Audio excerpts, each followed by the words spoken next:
Hi, my name is Allison Cohen, and I'm here with my friend, world-renowned crystal healer and author, Vivien Chapra. How you doing, Vivien? I'm doing great, thank you. That's so great. I'm so glad you're here. So I was volunteering the other day, and the people at the food pantry were asking me about crystal healing techniques.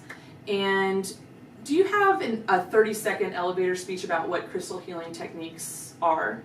Certainly. It's a way of working on people directly on their energy field and their energy body to adjust their energetic alignment, to adjust their physiological alignment, to adjust the entire spectrum from physical body all the way to spiritual integration. Wow, that's really cool. And I know that there's this really special technique in crystal healing techniques called crystal surgery. Yes. Everyone always wants to know about crystal surgery, so could you Yes. maybe give us a little primer on what that technique is? Well, crystal surgery is actually a huge body of knowledge of how to actually operate on the energy field and operate on the energy body in the same way as physical surgery in medicine is a way to operate on the physical body. Wow. To bring about an adjustment. Wow. Yes. So just like physical surgery, do you use special tools to do crystal surgery? Exactly. In crystal surgery, you're using the crystals as tools to cut, scrape, stitch. Wow. Yeah, to actually do the same kind of surgical steps that you do in a physical surgery. You use the crystals as tools to do those same kind of steps. Okay. Well, show me a scalpel then. What is that? What does a Sure. scalpel look like? I can show you exactly. And it's extraordinary that this is a natural crystal formation. That's gorgeous. What kind of crystal is that? This is quartz. Wow. And so that's really an unusual formation, and it has that sharp point there, it has a blade there, it has a handle, and then it has a self-healed section here. So you can use it this way, you can turn it over this way. Take a look. Wow. Yeah. This is really pretty. Now the important part is the contrast. I mean, this is what a quartz crystal really usually looks like. Wow. So it's almost like the crystals tell you how they should be used. And somebody said to me, please show me how you do crystal surgery, and she came over, how you do crystal healing. And she came over to my house, and then she picked up this tool and she went, I love the crystals when they look like tools. It does. It looks exactly like the edge of a knife. It really does. And that was one of the ways that the crystals started to communicate with me, that they wanted a systematic way of being used as tools in order to do crystal surgery. Right. And it was, you know, they say God speaks to you through other people. And it was somebody who was asking me to show her how I do crystal healing. And she just picked this up and she said, oh, I love when they're like tools. And it was like, click. Yeah. So how did you come up with crystal surgery? You know, it was kind of mysterious. And I wouldn't say I came up with it. I would rather say I downloaded it. Mm-hmm. Because when I look at crystal surgery as a body of knowledge, I go, I'm not smart enough to have come up with that on my own. But the crystals guided me. Now, one of the ways that this happened was that crystals got left behind. Beautiful crystals that I was trying to sell just weren't selling. And I was like, what's that? So I'll give you one example. I have this stone here. And this is smoky quartz on this end, and it would probably qualify as a smoky quartz scepter, reverse scepter, because it's bigger here and smaller there, but it's an extremely unusual shape. Mm-hmm.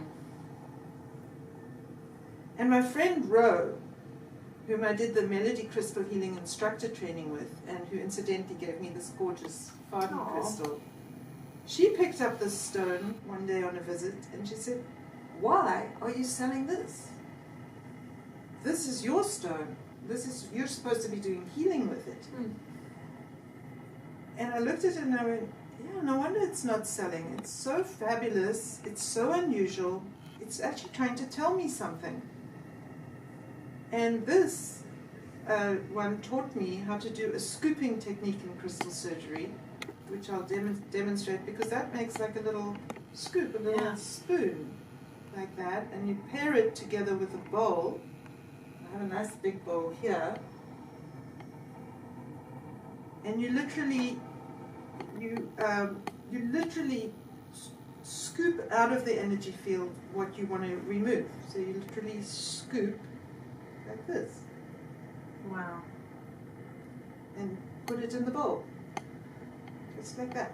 And that's what this particular stone taught me. This is another example of a stone that just didn't sell. Absolutely gorgeous, and now very sought after material. This is green uvite on magnesite. And what started to happen was I'd be working on people, I'd be doing crystal healing, and then I think I need something to pull out this toxicity that's sitting in the cells. And then I'd say, who will do it?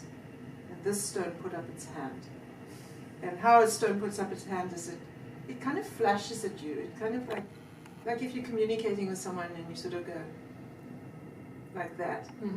And that's what they blink at you. Wordless communication. Yeah. It's a form of communication, but they pull your eye. And so I wanted something that would extract the toxicity out of the cells, and I said, who will do it?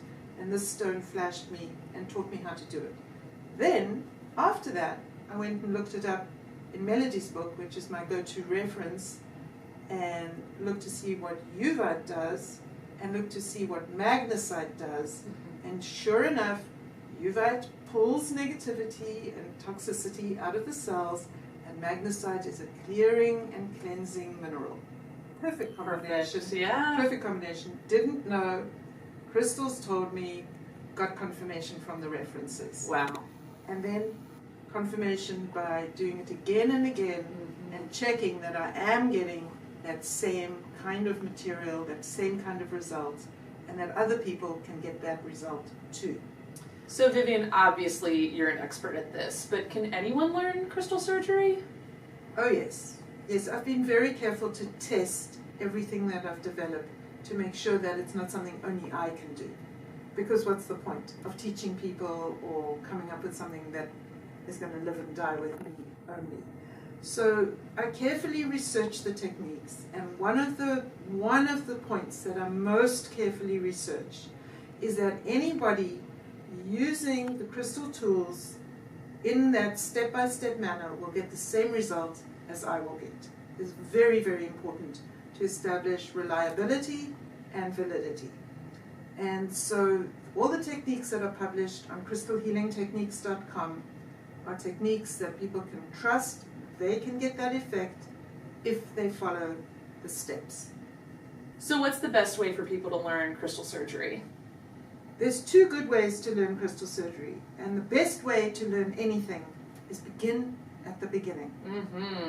And for that reason, I have put crystalhealingtechniques.com up on the web, so that people can go there and begin at the beginning and systematically learn techniques nice and slowly with lots of repetition